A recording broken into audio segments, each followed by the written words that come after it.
Welcome to cookings. இன்றைக்கி நம்ம வீடியோவில் எப்படி கார்ன் போண்டா செய்யணும்னு பார்க்கலாமா? அடிக்குள்ள போகலாம். நான் இன்றைக்கி வந்துட்டு ஒரு பவுலில் வந்துட்டு 3 ஸ்பூன் வந்துட்டு கடலை மாவை சேர்த்துக்கிறேன். கடலை மாவை சேர்த்ததுக்கப்புறமா 3 ஸ்பூன் வந்துட்டு நம்ம அரிசி மாவை சேர்த்துக்க போகிறோம். அரிசி மாவு சேர்த்ததுக்கப்புறமா வந்துட்டு நான் தேவையான அளவு மிளகாத்தூள் சேர்த்துக்கிறேன். உங்களுக்கு தேவையான அளவு நீங்கள் சேர்த்துக்கலாம். அதுக்கப்புறமா டேஸ்ட்டுக்காக வந்துட்டு கொஞ்சம் கரம் மசாலா தூள் சேர்த்துக்கலாம். அதுக்கப்புறமா மஞ்சள் கொஞ்சம் சேர்த்துட்டு எனக்கு கொஞ்சம் காரப்பத்தில் அதனால் நான் வந்துட்டு மிளகாத்தூள் சேர்த்துக்கிறேன். இப்போ வந்து பார்த்திங்கன்னா நம்ம தேவையான அளவு உப்பு சேர்த்தணும். உப்பு தான் எல்லாத்துக்கும் மெயின் இல்லையா? ஸோ நம்ம உப்பு போட்டுட்டு நல்லா வந்துட்டு நம்ம மிக்ஸ் பண்ணிக்க போகிறோம். பாருங்கள், நான் நல்லா வந்துட்டு மிக்ஸ் பண்ணுறேன். ஒரு ஸ்பூனை வச்சுட்டு நல்லா மிக்ஸ் பண்ணணும். அதுக்கு முன்னாடி வந்து நீங்கள் என்ன சேர்த்துக்கணுன்னா சோடா உப்பு சேர்த்துக்கோங்க. சேர்த்துனதுக்கப்புறமா நல்லா ஸ்பூனை வச்சுட்டு இந்த மாதிரி நல்லா மிக்ஸ் பண்ணிக்கோங்க.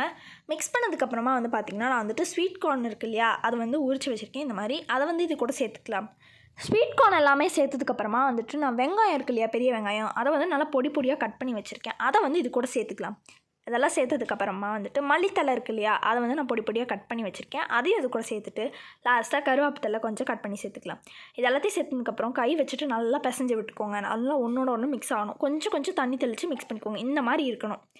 அதுக்கப்புறம் வடக்கல்ல வந்துட்டு எண்ணெய் ஊற்றிட்டு சூடு பண்ணிக்கலாம். இப்போ வந்துட்டு இந்த இது இருக்கு இல்லையா, கையில் எண்ணெய் தடச்சிட்டு அந்த மிக்சிங் இல்லையா, அந்த மிக்சர் வந்து எடுத்துகிட்டு நல்லா கையில் வந்து உருண்டை பிடிக்கணும். இதுமாரி உங்களுக்கு என்ன ஷேப் வேணாலும் நீங்கள் பண்ணிக்கலாம்.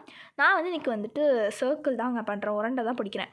உருண்டை பிடிச்சிட்டு எண்ணெய் காஞ்சோடனே கொஞ்சமாக ஒன்றுனா போட்டு நம்ம பொரிச்சு எடுத்துக்க போகிறோம். முன்னாடியும் பின்னாடியும் சேர்த்து திருப்பி போட்டு எடுத்துக்கோங்க. அப்போ தான் நல்லா மொறுன்னு வரும். அப்போ தான் நல்லா வேகும். பாருங்கள், நான் 2 பக்கமும் திருப்பி போட்டு பண்ணுறேன். இந்த ரெசிபி நீங்கள் கண்டிப்பாக வந்துட்டு வீட்டில் ட்ரை பண்ணி பாருங்கள்.